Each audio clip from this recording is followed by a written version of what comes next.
Hey, what's up guys? It's the Nightwing, Way of Life Esports, coming at you guys with another League of Legends video. Here to talk about the LEC Spring Split 2020 Playoffs Recap Part 3. Yes, this is the final playoff recap for the Spring Split of the LEC in 2020. G2 ended up taking it and are now the 7th-time EU/LEC champion. Hashtag G2 win. Alt Perks and Caps are cementing their legacy as the best European players of all time. Jankos won back-to-back MVP. Wonder was playing really good this week. And Mickey X also improved on a lot of things as well. I'm super proud of my EU boys. And obviously Fnatic lost in a very, very convincing fashion. You know what I mean? And I personally think that it's really weird that they lose more games in the finals against G2 with Selfmade than they do with Broxa. I mean, this was supposed to be a really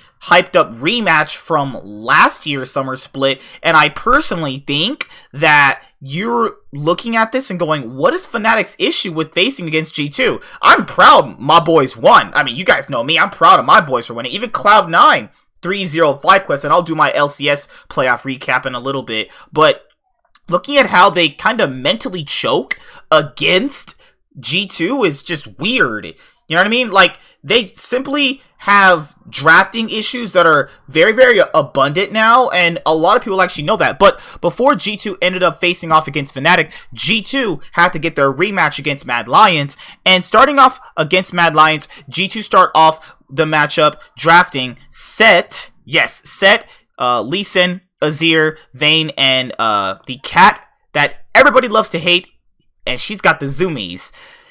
Yeah, I hate this fucking cat. It's Yuumi. They drafted Vayne and Yuumi. And I'm not even gonna lie to you guys, this game was pretty much dictated by the Vayne Yuumi bot lane. Wonder was absolutely destroying Arome in the top lane. Mad Lions draft Gangplank, Olaf, LeBlanc, Ezreal, and Leona. You would think that Leona would be good enough to play into the Yuumi Vayne matchup, but obviously Vayne can kite pretty effectively against Leona to steer away a lot of her damage. Now, looking at how most of this first game played, G2 was just rolling in the bot lane, getting double kill on the Vayne, and that already means, holy shit, Mad Lions, you are in a bit of a trouble there. They later on get a counter kill, but this game is all G2. I mean, they are just getting Caps fed, and this was, I think, Caps' redemption story from even the last series, because even the last series, a lot of people said that, you know, G2 didn't really play towards Caps, and he's kind of left on an island, and you even saw Jankos ganking for the bot lane, which was really nice to see. This game is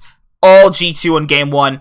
And then obviously they win in a pretty convincing fashion, and then you are on to game 2, and in game 2 it's a little bit more not as crazy. Obviously right here you have G2 taking Cho'Gath, Trundle, Cassiopeia, Ezreal, and Yuumi again. G2 putting heavy priority on that Yuumi pick. Mad Lions take Maokai, Lee Sin, Kiana, Kai'Sa, and Nautilus. So looking at this game, it starts off a little bit more better for Mad Lions because they get early kills with Shadow and Humanoid. Shadow's game plan in this game was to just camp perks, and I even told people it's not really efficient to camp anymore because of how the jungle has been, you know, changed since then. They try obviously diving the bot lane. Kaiser tries to throw a gank towards them with Shadow and Arome TPing in. They evade it with the flash onto Caps. Wonder ends up just destroying Arome in the top lane matchup. We haven't really seen a Cho'Gath in a while, and yeah, Shadow just continuing to overall destroy perks in that mid lane with Humanoid. Camping game is real on this one. Close back and forth team fights, a lot of skirmishes. The Cho'Gath on Wonder was getting absolutely huge, but Mad Lions, kudos to them for putting up a fight, and it's really crazy. You know, they came into the split, and a lot of people didn't really know what to expect from them. I mean, they had Splice's spot. Splice were kind of known as this, like, passive early game, mid game mistake team who didn't really translate really well into a lot of stages into the game. And then now, you have Mad Lions coming in with rookies and securing 3rd place. So it only means that veterans in the LEC have to try more if there's hungry, starving, rookies that want to prove themselves in the LEC, and you see it. They secured 3rd place on the split, and that's actually not that bad.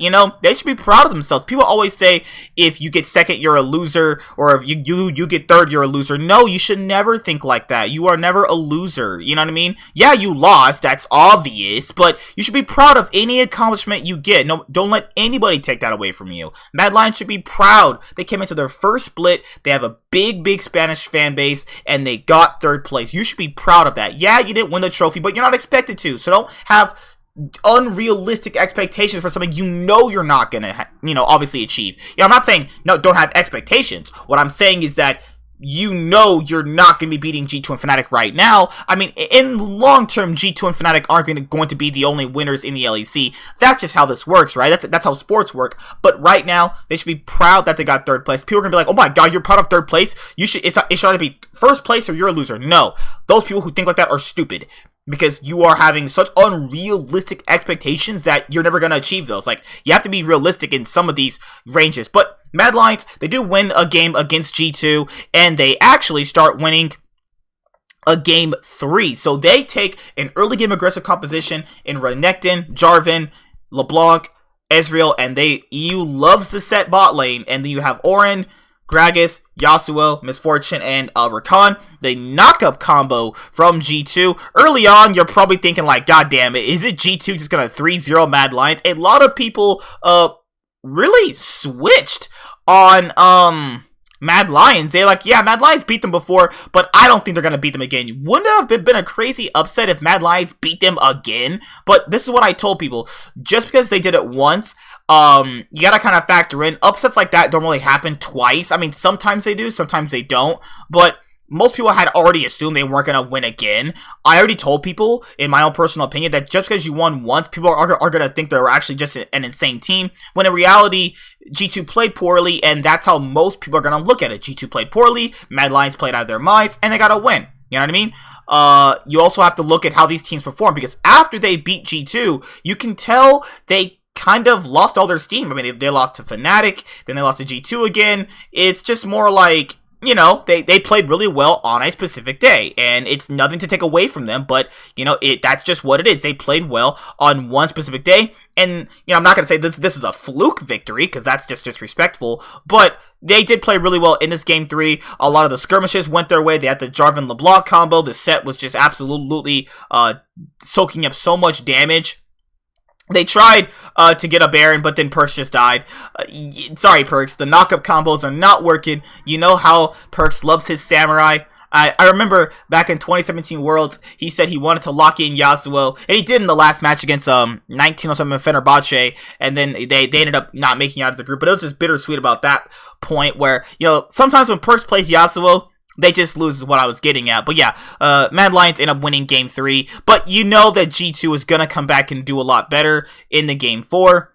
And in the game 4, they definitely prove that. And right here, as it starts, you definitely see G2 obviously playing a whole hell of a lot better. Wonder is taking the Aatrox, along with G2 drafting Rek'Sai, Azir, Kalista, and Taric. Then you have Set, Lee Sin, Akali, Ezreal, and Bard for Mad Lions. Early on in the game, you can clearly see where the skirmishes were working out in favor of Mad Lions. They have 3-0 on the Akali. You had the Orome and Shadow. What they were on were getting a couple of kills. You had Zed and Lee Sin on that, which means that's pretty good. Perks couldn't really contest Kali early on because with the Hex Tech Gunblade, she's actually insanely strong, and despite Riot nerfing her into the ground, she's still incredibly strong. I don't even know how that actually works. It doesn't make any sense, does it, Riot? But later on, Rome tries to get a gank off with Kaiser, but it doesn't really work. Wonder is too far back for it to really mean anything. And then later on, you definitely have a lot more skirmishes going G2's way. Perks ends up being 4-1 on the Azir at 14 minutes in. Then later on, it's all G2. They win every single team fight. They set up for Baron. Then after that, you later on having them getting a big team fight. Perks getting all the kills. And then Humanoid is running away on the Akali. He was super far ahead early on, but then after that, if you're not doing anything early on with all those kills and you're just standing around just basically waiting for something to happen, then obviously you're gonna lose. G2 ended up getting Baron. Mickey X was on the Taric. He was playing really well. Taric and Kalista compositions are insanely strong.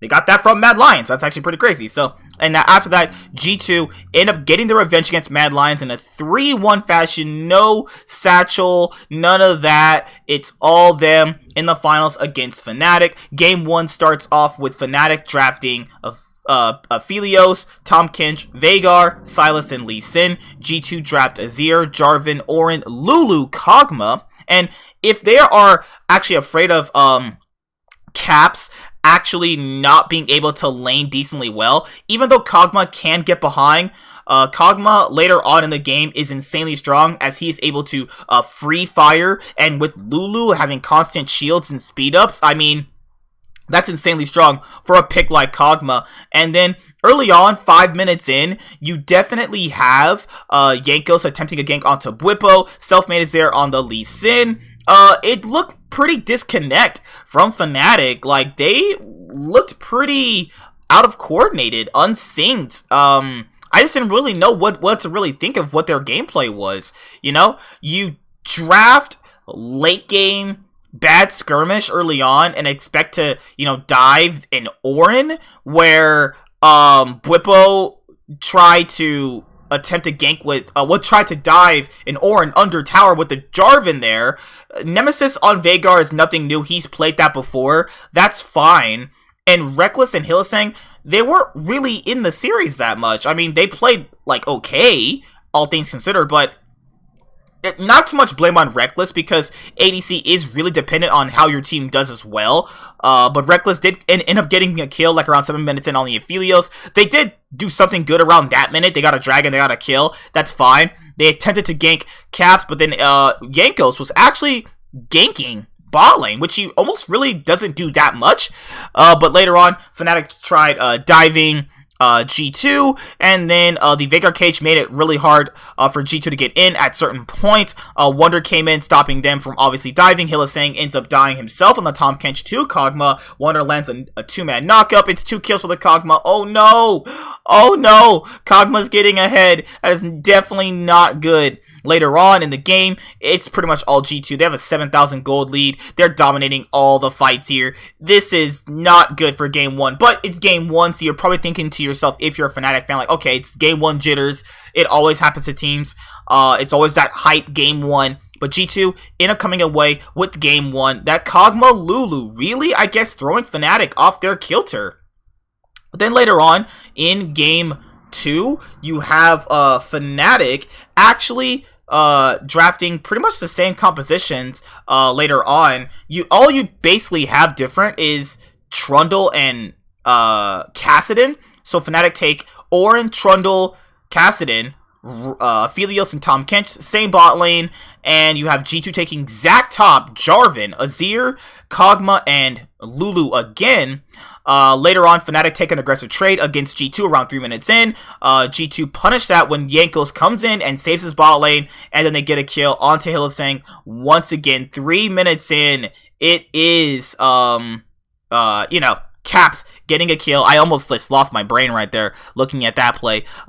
You know, after that, around 9 minutes in, G2 tried diving Fnatic again. They end up killing Bwipo, who was having a really uncharacteristically bad series. You saw in Euphoria that he was talking about, you know, there's going to be 3 kills on the score. There's going to be 3 wins on the scoreboard.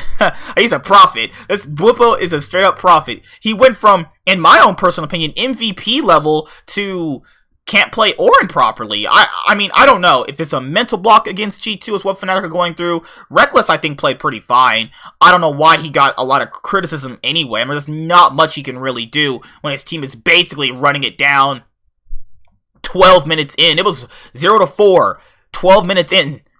Yeah, like, they were just throwing their faces. They were throwing a kitchen sink. They threw their cars. They threw their wives. They threw the children. It didn't work. It just didn't work.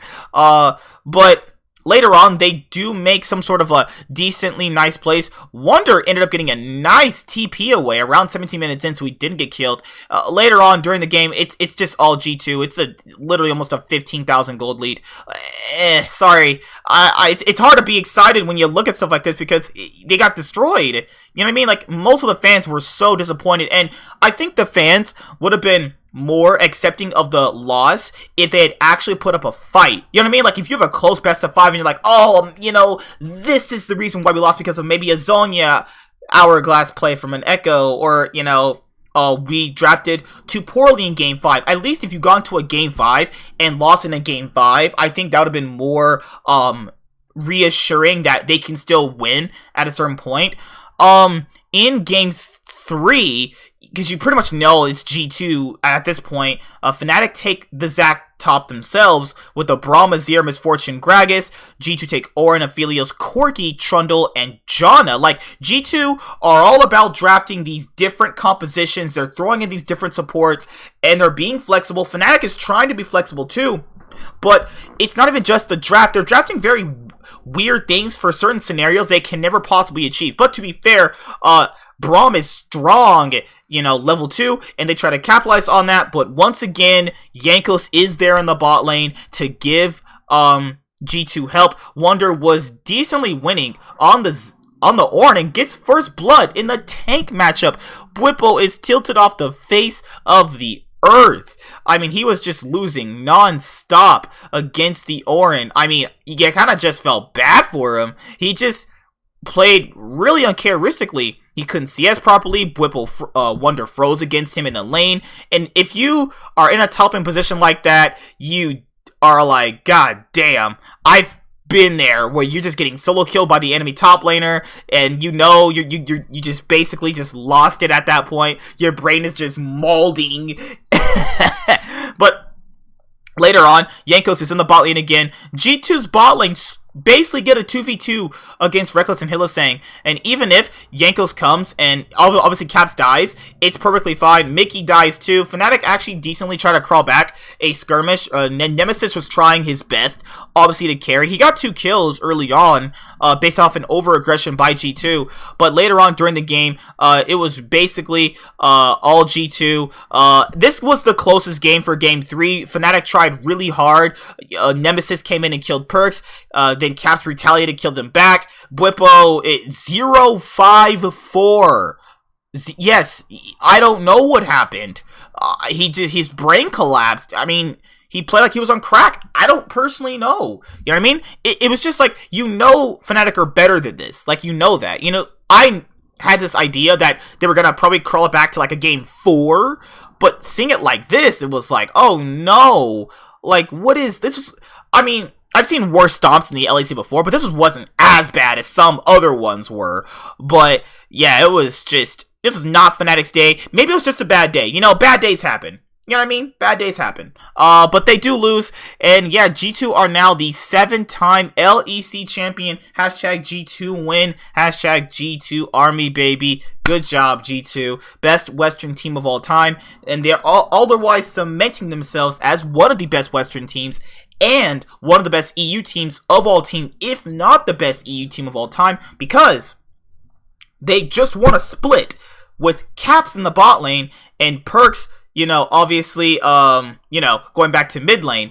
And they have won 4 splits in the EU LCS, and if they win next split, they'll have won 4 different titles during two separate periods of EU.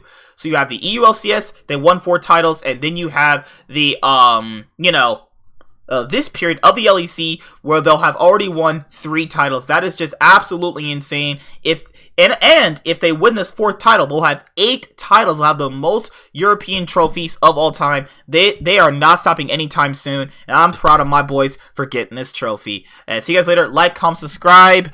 There's not much to really say. I'm really proud of them. Obviously, they had a lot of criticism this split. Caps ADC, you know, I didn't say that Caps would fail at it. I mean, he definitely did not play perfect the whole split, but the playoff games gave me a little bit of reassurance, obviously, that he's a lot more better at it than most people were probably thinking, and looking at how the overall LEC spring split went, I mean, it was okay.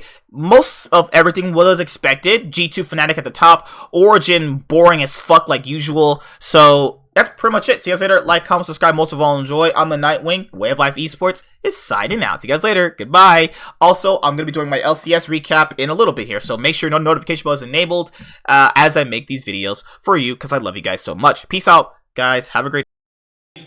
Hi there, guys. Be sure to like and subscribe to the channel for more stuff. Yeah, thank you.